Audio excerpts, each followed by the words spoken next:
How's it going? Dante Moreno here with Moreno Global. I'm the Director of Operations for the company. I'm here to talk to you a little bit about what's going on in trucking nowadays. In my opinion, my perspective on how it's going and how I'm keeping my company afloat during these times. I'm here with one of my good friends, Eric Santiago. What's up, Hey, bro? man. Thank you for having me here. So, man, wanted to ask you, I've been a driver.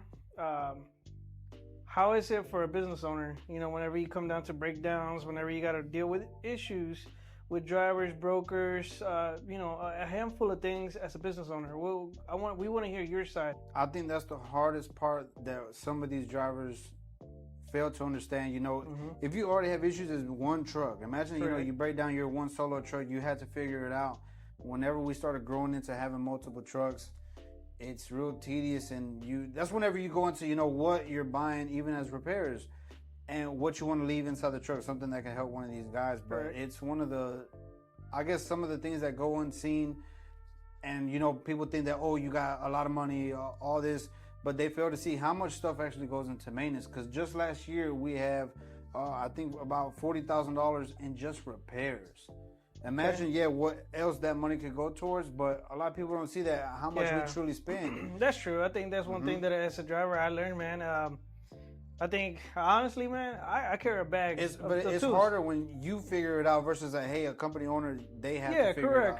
Correct. I mean, like I said, I work for people, man. I've always got my hands dirty whenever it comes down to it. Honestly, if it's something I can fix, I mean, I've had like issues where, the engine is leaking oil, airline goes bad. You gotta, I mean, I've never liked to sit down on the side of the road for, a constant amount of hours. You know what I mean? If it's something I can fix or something that should be fixed quick in there, like, you should be able to be, to help out the owner. A lot of people, I gotta say this, man, a lot of people think, hey, I got a job as a driver, I just drive. But it's not like that, man. You got to be able to. It makes it harder, and as a company makes it harder, owner, but it helps out the owner. No matter what, you're working for a person that's providing for you, and a lot of people don't think about it like that, man. They don't see it that way. But it just helps a lot as a company owner if I have a driver that's willing to put in the time. Correct. Because there's some that actually I've had drivers who are like, I'm not gonna touch that. If I get a flat, you got to call somebody to come change the flat. Me as a driver, I'd rather hire somebody and pay them extra for doing a simple job, but whenever you come in, you know that you're gonna have to eventually do that stuff. If you're in a hot shot versus a semi, which is a whole lot harder. This is way different, man. It's to understand it, but some hot shots of ours, I gotta have drivers that, hey, if it gets down to it, let me show you how to do these simple things. If it's something as simple as a tire. Just like whenever I worked for you, a period of time, I did a little bit of it, and I mean, I learned things that I didn't know, but I mean, exactly. That's what a lot of people should come into the mindset of, that whenever you come and actually do a job that you haven't done and you just think like, hey, I'm going in there as a driver, you shouldn't have that mindset. It makes it harder for us. It makes it harder for you. Exactly. Because I can't produce and the truck is sitting down for 1 or 2 days. Correct. The driver losing money, I'm losing money. I want it to be fixed. I offer every single driver, hey, I'll pay you extra. Of course, if you can do something that goes out of your way. Yeah. And I find like I greatly appreciate drivers that like that, because without them, I wouldn't have my place. Correct. We wouldn't have our place. Yeah, and it's a big difference between a hot shot and semis. Obviously, a little a little bit bigger. Things that there's things that you're gonna be able to work on, and there's things that you can't be work on. But if it's something that you can get down and do yourself, don't waste time. Don't make it harder for you. Don't make it harder for them. Because there's always a solution. That's my opinion. As long as you on that one, man. You can make it work. It's easy. It goes good both ways. The load gets to get delivered. Let's talk about how many people have called us where, hey, I'm in this position, and I get tons of calls where, hey, I've been in this position, but the driver, the owner, they don't pick up the phone. Yeah. They say, hey, figure it out, and you go into a deeper, more troubling situation. It's tough. Me personally, I can't ever do that. As much phone calls that we get at 24/7, I have to pick up the phone. Correct. And that's what's part of this job, is that, hey, maybe I'm be tied up or something, but no matter what, I'm constantly working. If these trucks are moving, I'm working. And even if they're not moving, I'm working on them in the shop. I got to go through everything, because in these days, it's hard to even find mechanics to fix these things. And they say, hey, well, I'm in a schedule, or I don't feel like doing something like that. Yeah. If you have a breakdown out from far away from the office, it's twice as hard and it's twice expensive than it is if you do it here, especially in Texas. I mean, some parts are cheaper. It depends on where you find them. If they're American made or China made, it's really important to look at those things, because if you get something that's really cheap made, you get what you pay for. It can break down further on the road. Correct. I've had too many issues dealing with just parts. It's better to be prepared, correct? Exactly. Yeah. Some parts, I'm sure it's tough to get out there on the road. I'm sure you've dealt with that, like whenever someone breaks down and some parts you can't get because they don't have the parts, there and there, excuse me. And it's things like that. I mean, I'm sure that's what makes it a little complicated as well. It does. It makes it complicated for both parties. It's not just the driver that's having the problems. It may be the company, but you have to look at the company you're working with. How are they established? Does it look like they can take care of me out there? Yeah. Just as much whenever you start, how often does this company pick up the phone? How many people are within that company that can assist those drivers? Correct. Some drivers, they're new. At these times, there's a lot of people getting out of the trucking business than there is getting in now. That's right. Just last year, I believe it was around 20,000 MCs that shut down. Yep. And I'm pretty sure some of these people shut down because, hey, I can't afford it after they go after a big expense, which could be mechanical issues, dealing with trailers. I think tough, back home, North Carolina, man, with the overhaul, like to do an overhaul on an engine, man, it's just over $16,000. It's expensive now. That's a lot. That's just on the engine itself. There's always things that it could go from a small thing to something expensive. I mean, I've dealt with that when being on the road, for the persons that I work for, and I learned a lot when it comes to make sure to take care of your equipment. That made me understand sorry to cut you off. It made me understand don't keep all your eggs in one basket, because if you have one truck and you save, let's say you save those $16,000, they're in your account, hey, I'm doing good, and you hit a bill like that, it's tough. It's gonna break somebody. I know someone currently right now, man, is going through it's a tough situation. Like I said, it's expensive whenever it comes to semis. I can't say for hot shots, but I mean it's for semis. From what I've learned over the years, it gets expensive over and over every year. It goes up, man. But about every week we have an issue. No, obviously not. I mean, that's one thing I always say, man. Have your equipment, good. Look over, do your pre-trip. Make sure you wake up in the morning. Open that hood.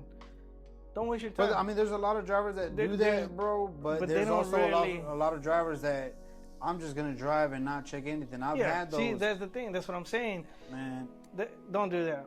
Don't do that, because that one little, that minute for you to check your equipment can save you a lot of trouble during the day. Whenever I stop at the end of the day, I get off the truck, walk around. If I see a flat tire, I get it known. I gotta say it. I gotta let the owner of the truck. I'll be like, hey, I have a flat tire. What can we do? We figure something out, because the next day you don't go check your tires or something. The next day you wake up, you have a flat tire. Then what are you gonna do? Waste your day. You gotta deliver a load, and then it just makes your day longer and longer. And how long does that take? I mean, whenever some of these carriers, they talk to brokers or whoever their client is.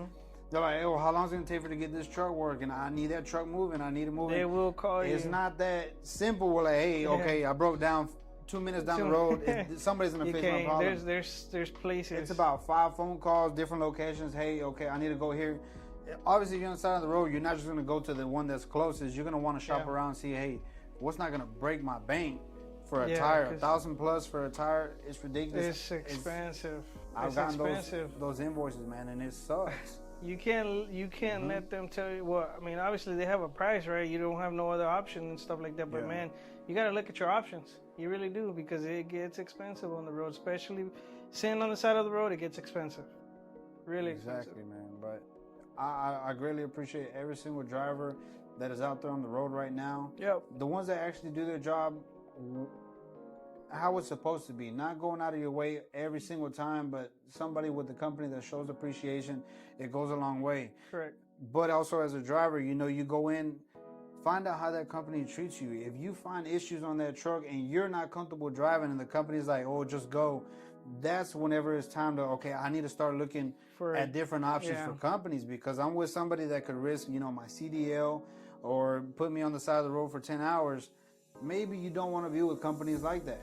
And if the more you go and see different companies, I'm not saying jump from one to another, but find the one that can take care of you on how you want to be taken care of. That's right. To that aspect. It's a good feeling. Whenever you can work for someone, they can take care of you. They make sure that you're on the road making, your money, obviously. Like I said, I've never been an owner operator, but I've worked for good people. I've actually, seen it firsthand. Because I started from working for a big company, and I was a number. I really was. I was just a number. I would have to call 5, 6 different people to actually get one answer. And I worked my way up. I make sure that I always gave it my 100. I did not come into this industry thinking I'm just going to be a steering wheel holder. I came into it saying, man, I want to have that nice ride, that clean ride. I'll tell you one thing. I have a group of friends. Actually, they were my coworkers. Man, we would clean the trucks every weekend. Mm-hmm. It's image. It's important. Exactly. Image is important. You go down the road and you have a nice clean truck, your hot shot, your trailer is not, rusted out or whatever the issue is. If you have a nice truck going down the road, someone's gonna be like, "Oh man, that guy takes care of his equipment." That's the way I see it. Trust me, it does. Even with customers and clients, hey, I'm asking for a truck. And then nice trucks are the ones that show up. Yeah. I've had so many of our clients directly where they tell me, hey, this guy shows up, he's respectful. Correct. That's whenever you find people that pay you for what you're worth. You got to know that. Instead of you getting a backhaul at $1 a mile because, hey, so many people take this load, somebody's probably looking for a backhaul. Correct. But you go in there and you show who you are. Next time you go, hey, man, I'll give you some extra. Because every single time somebody works with you, it's hassle-free. There's too many drivers that want to go in there and yell at shippers and receivers. They get mad, hey this and hey that. You gotta have patience. You gotta have it. They can make you lose customers and clients. They will not take you back. They'll say, I don't want this guy here. I don't want them to come back. They're gonna end up saying, hey, I don't want your company to come back. That affects them. One person. And it affects you and the other drivers that are you constantly would go to the same place. Yeah. And you can't lose your patience. You really can't. You can't just demand just because you're a driver, just because you're saying, I want this off. That is not how it works. You gotta learn to be patient and be able to talk to. That's what comes in, making those phone calls, going out of your way a little bit. Some drivers, I have drivers now, greatly appreciate the ones that do call ahead. Hey, there's a number right there. I'm gonna go ahead and call and let them know, hey, this is me. I'm coming at this time. Will you be able to unload me? Instead of them getting there, having a debate with somebody, arguing.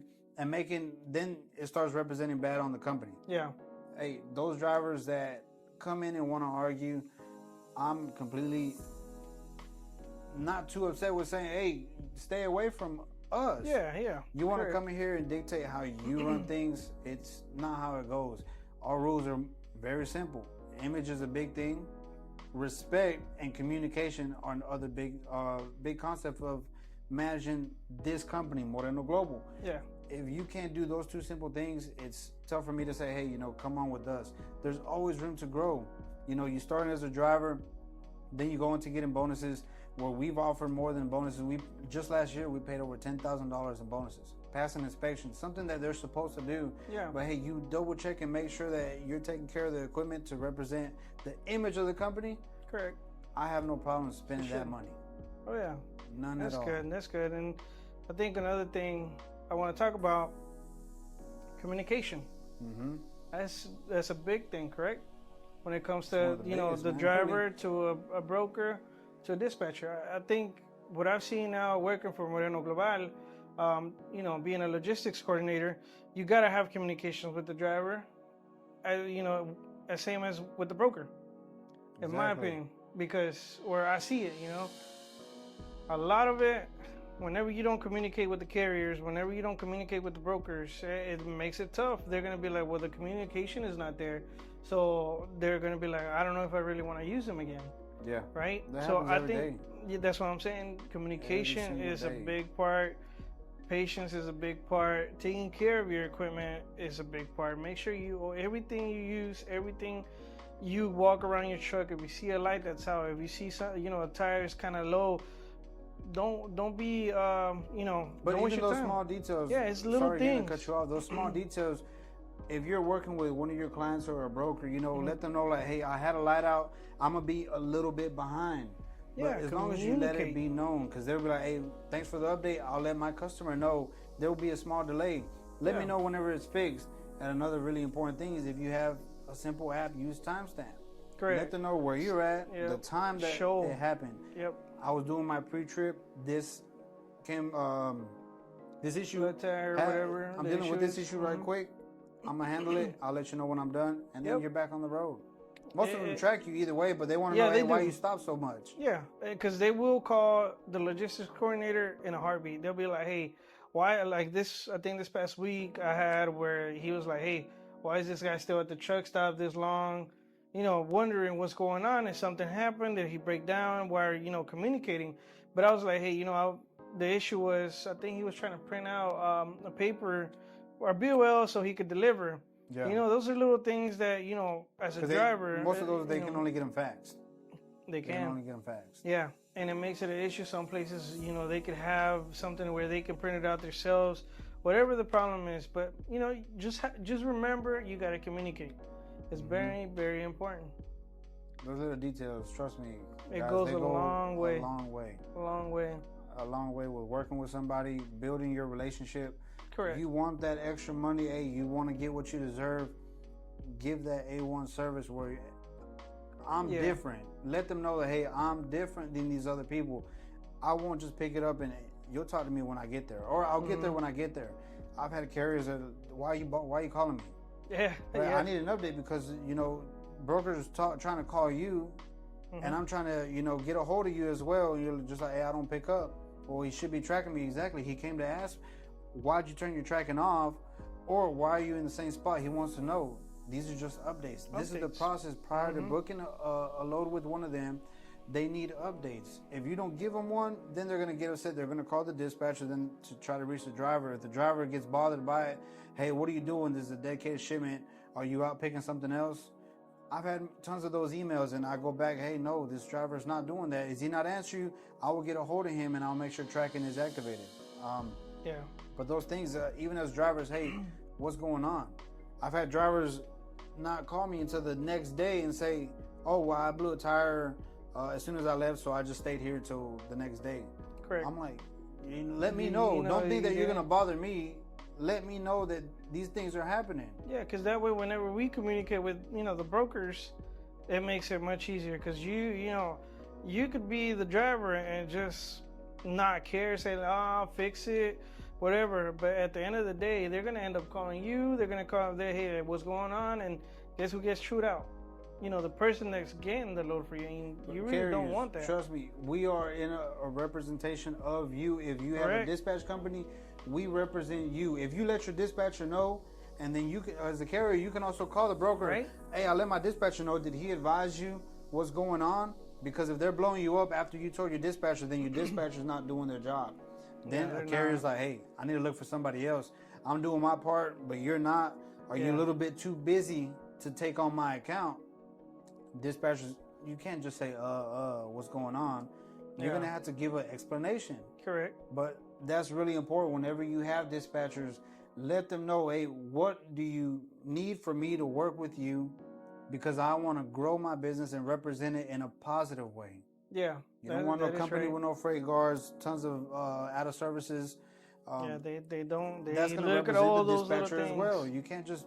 You do have to pick the right carriers, because if you just want to work with somebody that gives you out of service and complaints, sometimes it's not worth taking those guys. There's too many drivers like that, man. Yeah.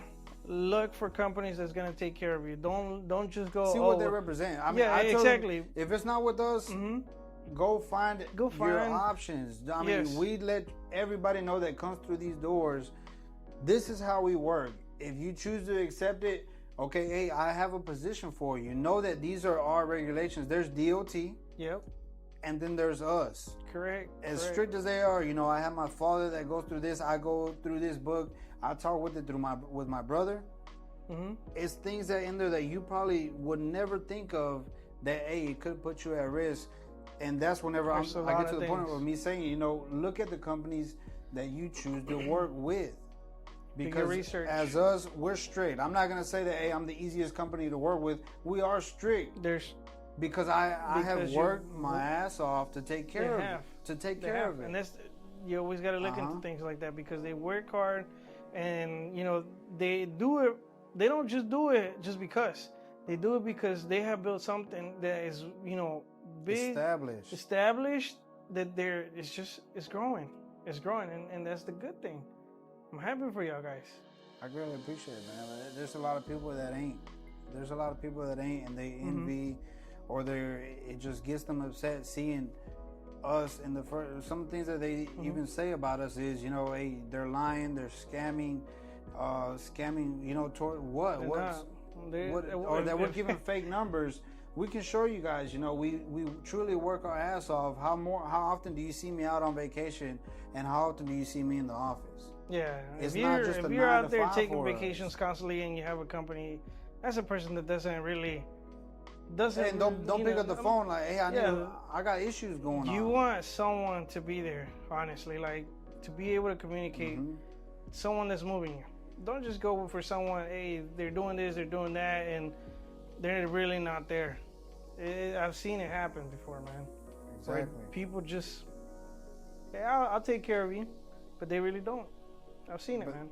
In reality, some of these guys, they just need a driver. They just want somebody in their truck. If you get to that point where you're just hey, I'm overloaded, and the company owner's like, just move, just take it. You're just drive, do your job.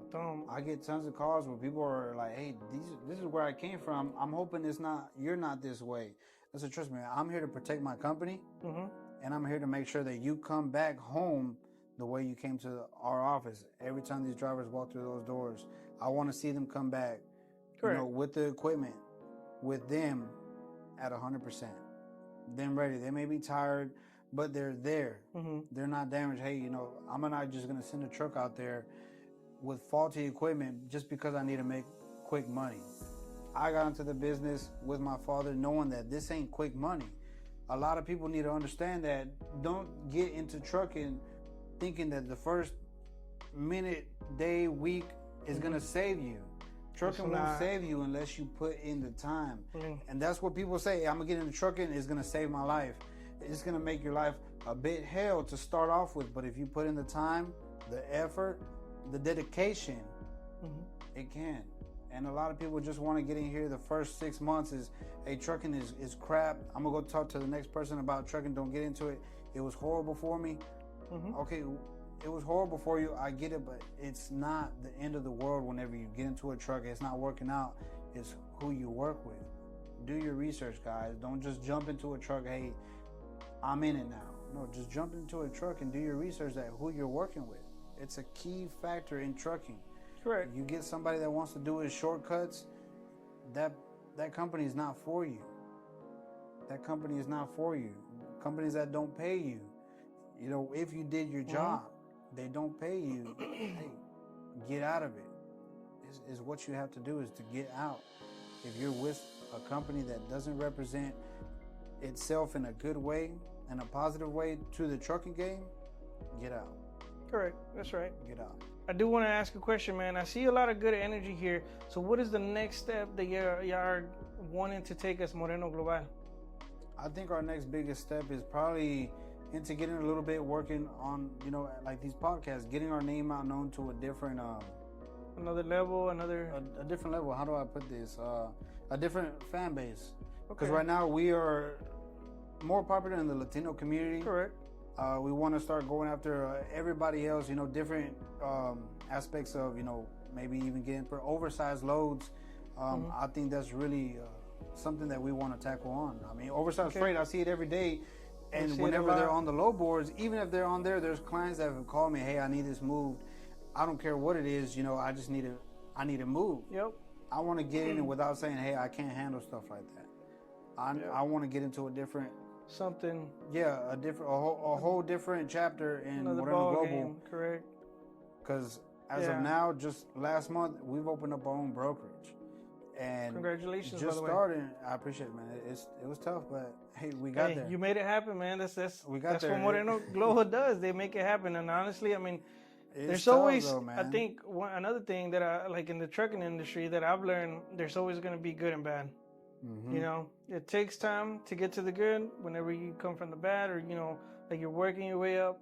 And like I said, and I'll say it over again, I've been working with these guys at first, obviously, whenever I came down here and took classes with y'all and the course to learn how to dispatch, and it's been a challenge for me. Yeah, it really has. But I'm glad I did it here, honestly, because I've learned a lot things that come into play whenever you have to deal with brokers. Like I said, I've always been a driver. I wanted to learn the other side of the transportation. Easy, right? It's not easy. It's not easy, I mean, there was days where I was like, you know what, man, I'm out of here. I wanted to just get it over with, honestly. But now it's like, you got to be quick with it. You got to get going with it. You know what I mean? And hard, that's bro. One thing. These guys have made it happen. They work really hard. Whenever something out here in the shop or on the road, they're constantly making phone calls. Look into these guys. I'm gonna be honest with y'all. These guys work hard. They get your money. They get you going, and that's a good thing that you want to look into. Like we talked earlier, look for companies that's gonna take care of you. Don't just go see what they represent. I mean, exactly. Them, if it's not with us, go find your options. I mean, we let everybody know that comes through these doors. This is how we work. If you choose to accept it, okay, hey, I have a position for you. Know that these are our regulations. There's DOT. Yep. And then there's us. Correct. As strict as they are, I have my father that goes through this. I go through this book. I talk with it with my brother. It's things that in there that you probably would never think of that, hey, it could put you at risk. And that's whenever I get to the point of me saying, look at the companies that you choose to work with. Because as us, we're strict. I'm not going to say that, hey, I'm the easiest company to work with. We are strict. Because I have worked my ass off to take care of it. And you always got to look into things like that because they work hard. Do your research, communication, be patient. Just don't think you're going to get into the trucking business, or if you're already in the trucking business, that's good. You've started from the bottom. But if you haven't started yet and and you're wanting to go into trucking business, transportation, don't expect it to get you, at the top right away, because you always got to start at the bottom and work your way up. So thank you for having me here today. Like I said, man, I'm glad I'm working here with y'all. It's been an experience and everything. It's been an experience for sure. And also with dispatching, don't just think it's make one phone call and that's it. I mean, if you're working for you, or let's say it's a wife with her husband, it's good. I think those are the best combos to work with. But anyways, guys, thank you again for having me, and we're gonna have his brother come into the show. We see you on the next podcast, guys. Thank you. 3, 2.